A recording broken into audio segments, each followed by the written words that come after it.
Welcome back to the Arise interview, where we speak to the newsmakers as well as ordinary people doing extraordinary things around the world and featuring the voices at the heart of the stories. I'm Charles Aniagolu. Now, the former US President Donald Trump has addressed his first major campaign-style rally since he left the White House. There were the normal big themes. He called the Biden administration a catastrophe. He said he won the elections back in 2020, and he said he's coming back. Officially, the rally in Wellington, Ohio was called Save America, and there were people there all dressed in red, white and blue and waving their flags. They were all cheering as Mr. Trump told them that things had degenerated in Washington to the extent that China and Russia were now humiliating America. They don't want to talk about certain things. You know what they especially don't want to talk about? The election of 2020, because it's just too easy, too close to home. For years I've seen people, if they did fairly well in a primary 30 years ago, they become stars fairly well. We won the election twice.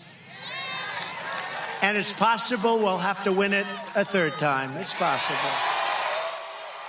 There is nothing that we cannot do. There is absolutely nothing we cannot match.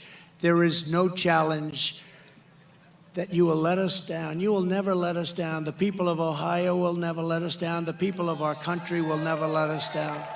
We will not bend. We will not break. We will not yield. We will never give in. We will never give up. We will never back down. We will never, ever surrender. My fellow Americans, our movement is far from over.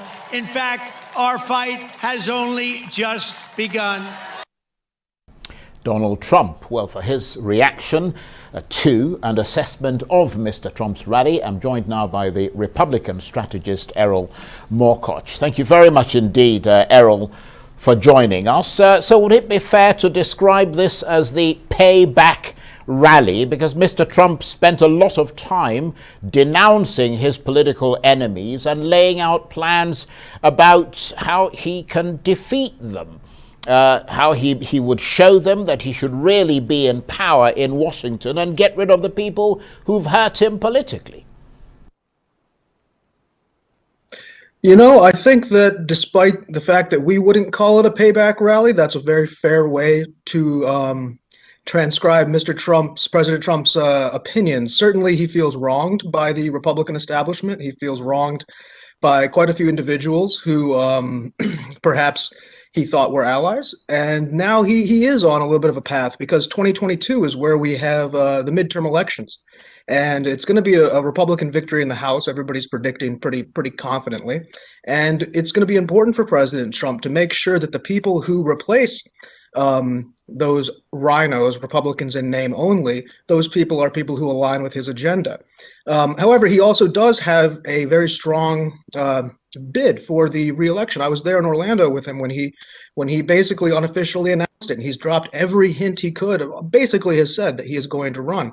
And he's a man who feels that he's been cheated, and his supporters feel that he's been cheated. And payback it's a dirty word if you use it the wrong way. I think he's trying to right the wrongs that he saw had been inflicted on the American people and the American voter, as he brings up about how he feels the election was stolen. Now, I'm not here to tell you that they didn't get the numbers and the ballots. That's a whole different story than where are those ballots from?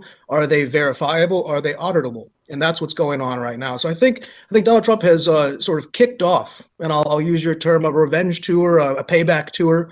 But certainly to his supporters and to people like myself, we just see it as a return to taking back the White House in 2024 and getting on the right page. Well, of course, the bizarre thing about all this, Errol, is the fact that those allegations about fraudulent elections are still that, just bogus allegations, no evidence. I mean, there were dozens of cases that were put before the courts, and virtually all of them were dismissed because there simply wasn't any evidence to support the allegations. Certainly, the way that the American election system is structured It doesn't surprise anybody that the instant challenges were rejected. That was more political gamesmanship than anything. However, what's going on is more important. It's an audit of these ballots. So we concede Joe Biden is president. Congratulations. Now, can you please show us the ballots with the signatures? Can you please show us what your voting procedures are? So when he's a candidate and he's using terms like stolen election and these sort of things, I'm the first person to admit that that's how you reach out to a broad audience. But the subtext of what's going on is a complete overhaul of the U.S. election system. And part and parcel of that would be making sure the Democrat Party, who has been trying to federalize the election system, doesn't achieve that, because certainly people who have nothing to hide shouldn't be afraid of an audit, and certainly people who trust that the states have free and fair elections, which the Democrat Party has claimed to say, wouldn't want to federalize that. So there's two sides of it. If the other party is very afraid of changes to voting laws and try to castigate them as racist or restrictive, which is completely false. You saw in Georgia, they had the new voting restrictions. They took the big Major League Baseball game from Georgia, moved it to Denver. Denver has even more restrictions. There's a lot of misinformation about what's going on, and Donald Trump uses these broad brushes to paint things, which probably doesn't do any favors in the the media or intelligentsia community. But again, he's a candidate running for election. He's not exactly here to, let's say, explain the nuance of what's going on behind. So that's the disconnect between what he's saying and what's going on behind the scenes, which is a very serious situation, and hope something that we intend to get to the bottom of. So the 2020 elections, and of course the next presidential election, is conducted without this mass flux of mail-in ballots and unaccounted for signatures. And so that's what he's referring to when he still speaks about fraud. Let's move away from all that stuff about electoral fraud and so on, because I mean it's neither here nor there, as they say. Let's go to the rally itself and the way that it came across. I mean, Mr. Trump, clearly in his element, absolutely loves being in front of a crowd in particular, and one that seems to be adoring.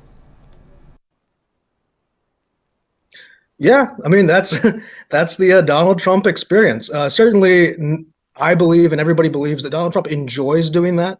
I think that if you didn't have that campaigning part of the procedure, he's definitely not a bureaucrat, so he wouldn't have been elected in any sort of procedural way. So the rallies, those kind of things, that's how he reaches his base. He enjoys it. He's beyond being a tremendously successful billionaire businessman, he's also a reality TV show superstar, and he understands sort of the power of the media. So getting back in his element, where he can throw some hats to the crowd and make his bombastic comments, and the crowd goes nuts and they love it. There's a lot of back and forth with the crowd there. He says something, they give him what he wants, he gives it back. It's almost like he can be an MC to his own political base. And granted, the majority of Trump voters aren't going to rallies per se, but they enjoy watching them at home. And there's an element of entertainment that the American people perhaps have missed in the first couple hundred days of Joe Biden's presidency.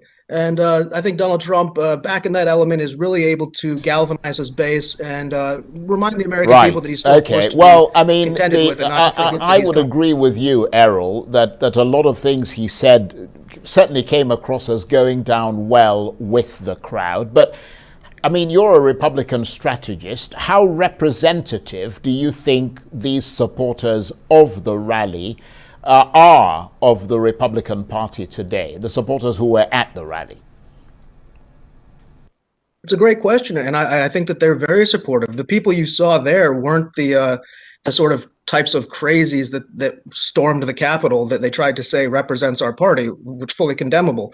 These are patriotic Americans, people from all walks of life. When you see the crowd there, you see the general voting bloc of the Republican Party, and people. I'll grant this: the Republicans like to put on the hats and wave the flags and do a little bit more of the nationalism that is perhaps uncouth in European countries or whatnot. But certainly they do represent the Trump supporter, the Trump base, and Trump and myself are very proud to have such passionate people. Keep in mind, over 500 media outlets applied for credentials to get into that rally. 25,000 some people showed up. I mean, this is good metrics on anybody's scale. And just to be very clear, those people represent our party. They're good Americans, they're patriots, and they came out to show their political support, just like Democrats or anybody else who wishes to do so. But of course, for him to return to the White House, which is what the issue is now, whether he's going to do that and what might stand in his way, Mr. Trump has to have a majority of voters support him. We're not just talking about people who attend his rallies or people who like to watch him on television at home. He's got to have real voters. And right now, according to the latest polls, only 1 in 3 adults across the US think that Mr. Trump should return to Washington as president. I mean, so he certainly has a lot of obstacles to overcome. Well, it depends on how you look at that. I mean, 2 in 3 adults are the only ones who vote in America. So you could say 1 in 2 voting adults. Well, that's not how statistics work, but you know what I'm trying to say. Essentially, yes, he needs to have the majority, but he needs to have the majority of the voters in the states that he's going to win, the Electoral College. So he needs to get the majority back in places like Michigan, places like Pennsylvania, and he wins the election. North Carolina, and he wins the election. What anybody in California thinks, or what anybody in New York thinks, is basically irrelevant, just for our party, just like what anybody in Texas thinks is irrelevant to the Democrat Party. Not actually, but when it comes to counting votes. So Donald Trump needs to shore up his base in the states that he lost, the states that he had won and had to swing back to. And keep in mind, the biggest demographic he lost that he had a control over was white men. White men in 2016 went for Donald Trump in much greater numbers than they did in 2020. So he certainly has a challenge cut out for him. He didn't ingratiate himself to many people with his bombastic style on the way out. But then you look at other metrics, other polls, and it shows that there's a strong support for Donald Trump, with the exception of Ron DeSantis, who quite beloved in the Republican Party. So again, I think that base building and that coalition that he needs to build in the swing states is what he is doing. And if it's 1 in 3 Americans who only think he should run, I mean, that's about just enough to win an election in America. That's it. That's an interesting analysis. The other thing, of course, is that, I mean, I'm not American, and I'm certainly not in America, but I mean, I'm not sure from the analysis that we're looking at whether or not Americans will be in the mood to go through what they went through in 2020 again, about all the stuff about election fraud and all the, you know, attack on the Capitol. I'm not saying that bit is going to happen again, but that kind of thing. But I mean, again, you're a Republican strategist. How serious do you think Donald Trump is about another presidential campaign beyond his supporters wanting him to run, and what might stand in the way of that, assuming he wants to do it again? Well, I think that he's dead serious about running. And one thing, just very briefly, keep in mind, when he won in 2016, the establishment, Hillary Clinton, everybody called it a fake election and started a resistance against him. So it's not as though anything fresh is going to come in 2024, except perhaps there won't be massive rioting and looting and a virus that came from China that has, you know, infected the country. I do believe that his biggest obstacle in running is going to be perhaps age. He might decide that, you know, it's just not for him, and he could decide to be a kingmaker in some respects, to use that term. Maybe he would tap somebody like Secretary of State Mike Pompeo or Ron DeSantis, governor of Florida. But right now, if I was to give an honest opinion, he is dead set on retaking the White House. He's, you know, healthier than he's ever been in a long time. He's got more energy. He's in good spirits. He took some time off. He was a, you know, dedicated civil servant for those 4 years, and I think that it's in his desire and purview and the voters' wish to see him return. So I expect to see him as the leading the ticket in 2024, despite whatever obstacles coming his way. Eric, it's always a Errol, sorry, not Eric. It's always a pleasure talking with you. Thank you very much indeed. Erol Morkoc, the Republican strategist there.